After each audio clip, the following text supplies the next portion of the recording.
Ma'am, ang ICC po ay dinisqualify na po si Chief Prosecutor Amir Khan. Your reaction? Yes, oo.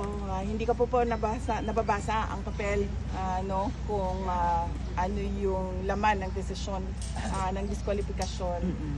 Pero ang pagkakaalam ko po ay meron talaga siyang conflict of interest dahil meron siyang mga representasyon noon sa mga alleged or supposed witnesses.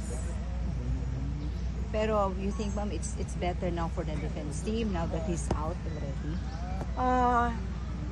Sa prosecution naman kasi hindi mahalaga kung sino yung prosecutor kasi pareho lang din naman talaga yung gagawin nila na pag-iimbestiga, pareho lang din yung gagawin nila na case build up, no.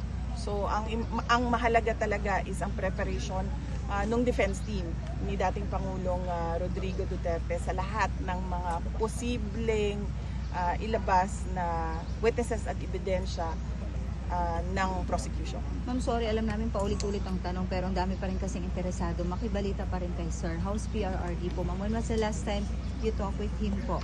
Matagal na kami hindi nagkausap. Matagal na. Siya hindi tumatawag sa akin.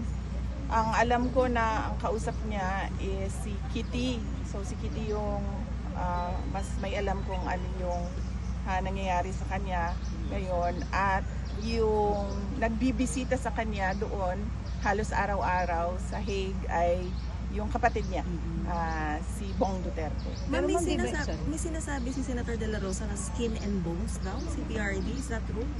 Well, dati pa naman namin sinasabi yon, no? Nung una ko siyang nakita noong pagbalik ko sa Hague, May ko, pangalawa ko siyang nakita na pagbalik ko sa Hague.